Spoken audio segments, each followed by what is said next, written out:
Back here on Inside Wrestling Radio, we've got Thomas Simpson in studio. We're talking about his past in the business. We're going to get up to the Omega stuff, and we're going to go into what he's got going on now. Thomas, tell us a little bit more about how you first met with the Hardys. Well, I was working with ACW. I was one of the owners, and we decided to do some TV tapings in Candor, North Carolina, and some guys came in, and I'd actually seen them do jobs for WWF on TV and stuff, and so I met them there that night at the show, and they stole the show in the matches, and I really respected that and liked them. Then they started coming to do more shows and stuff for us, and unlike with everyone else for ACW, I actually took money out of my own pocket to pay them.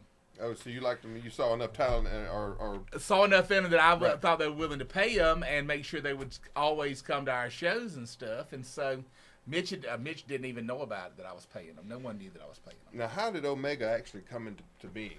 Well, after I decided to quit ACW, after I quit ACW and Matt quit ACW, and he didn't have the money to run shows. Actually, I think they had worked for NCW when it was owned by Chance Williams and Rick Michaels up in Sylva, North Carolina. They came down to Abbeville, where I'm from, to my parents' house and stuff, and we sat around and ate and stuff, and Matt said, "Do you want to be business partners?" He said, "I got this idea, came with this idea about Omega and stuff, and something different, something new," and so I said, "Sure." This was actually the week after I had decided to quit ACW. I had not done it yet. And then I called Mitch up the next day and said, "I want my money. I want $5,000 for my part of the promotion, or else." Wow. And so it took him a few months to pay me, but I did get my money. So tell me, who came up with Organization of Modern Extreme Grappling Arts? Matt. So that's the brains, man. Matt, I can't say anything. Matt was the brains behind everything. I just came to the shows.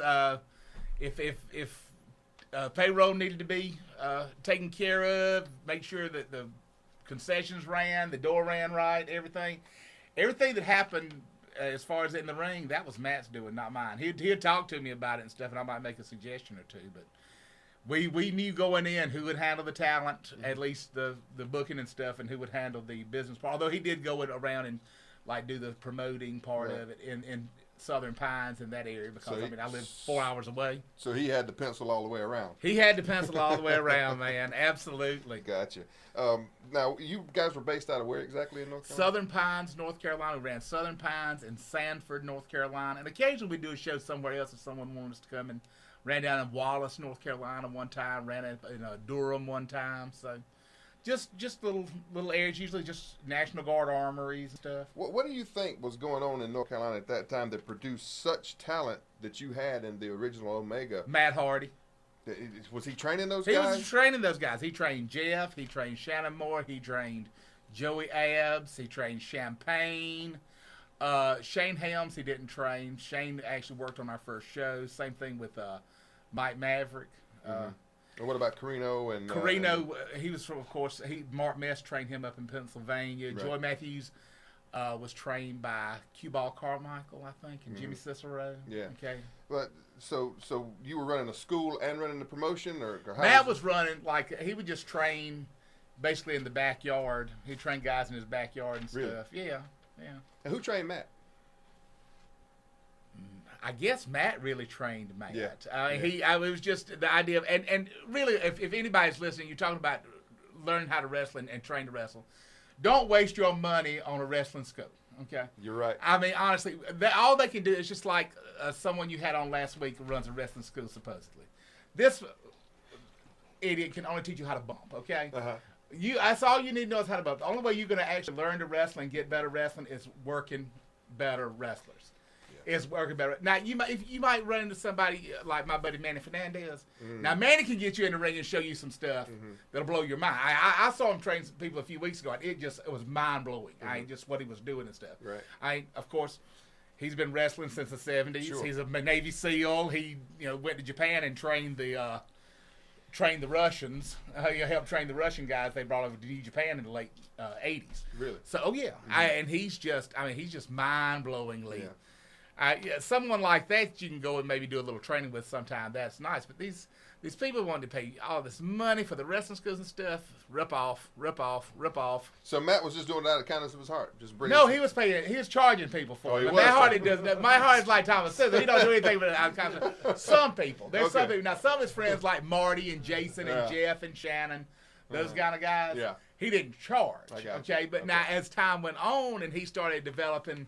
When he knew he was a better wrestler and he could actually impart some knowledge on something, he would, but he didn't charge a lot. It's not like, he was trying to get rich. Yeah, no, it's not like trying to charge someone $50 or $100 a week or something like that. It's ridiculous. So what led to first off, what kind of crowds are you guys drawing? Oh, we usually had a packed house there in Southern Pines most of the time. I mean, 200 people? And you were just using at that time really no names though, right? We never used a name. Yeah. Not until they actually became names. They became names. We ran a few shows after Matt and Jeff started for WWF, but I mean, they really weren't even names then. This was before their the big ladder match. I guess the big ladder match they had with Edge and Christian in October of '99. Well, 90. I guess it was '99. Or was it '98? 99. Yeah, TLC. This is the first big ladder match. Right, where they kind of broke. Yeah, that Terry Reynolds thing. Yeah, they had that. Yeah, that was about. That's when they really became names. So that was way after we had stopped running. So is that what led to the?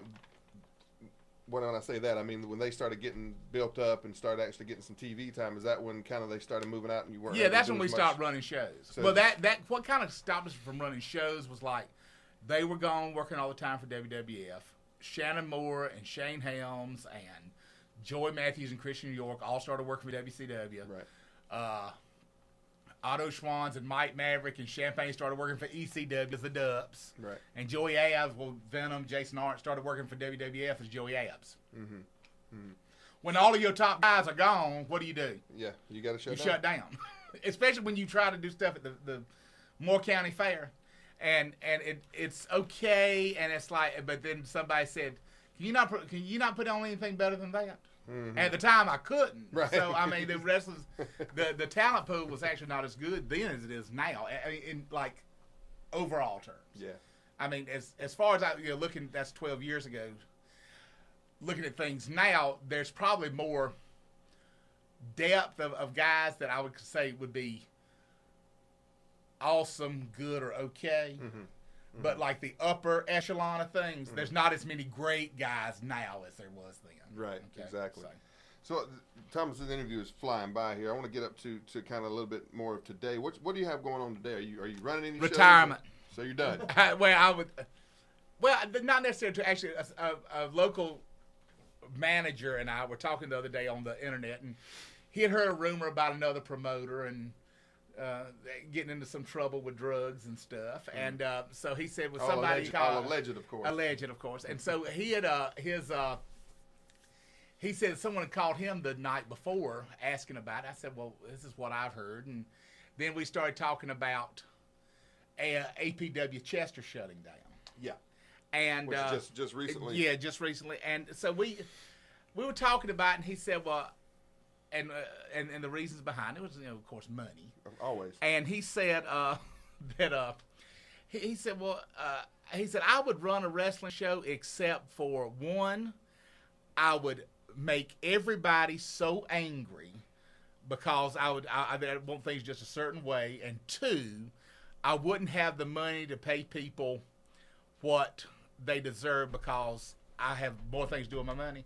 I said, "Well, I've done number one for 15 years. Okay, that's no problem." I said, "Number two, I said, you're probably about the only person I can actually run a show and get along with. So if you can find a building around Charlotte," I said, "and you want to run a show, let me know." And I said, "I'll actually come and do a show with you." Really? I would actually sit down in the he lives in the Charlotte area, and I told him, I said, I would actually come and run a show with. I said we'll call it HFO Wrestling, for Hades Freezes Over Wrestling. Okay, so that would be it. Yeah, that'd be the thing, because if the two of us are together, that's what would have happened. I understand. It's kind of like you and I standing in the same building. Yeah, right now. exactly. I got you. Yeah, Thomas, we are all the way out of time. There's so much more I wanted to cover with you. Maybe have you back again in the future, do another show. Sure, no problem. Ladies and gentlemen, Thomas Simpson, formerly of Omega Wrestling, and wealth of knowledge here. Would love to have him back. We'll talk some more about what's going on in the big WWE and TNA. We'll have you back at a later time. Thanks so Okay. much for coming. No problem, man. All right, buddy.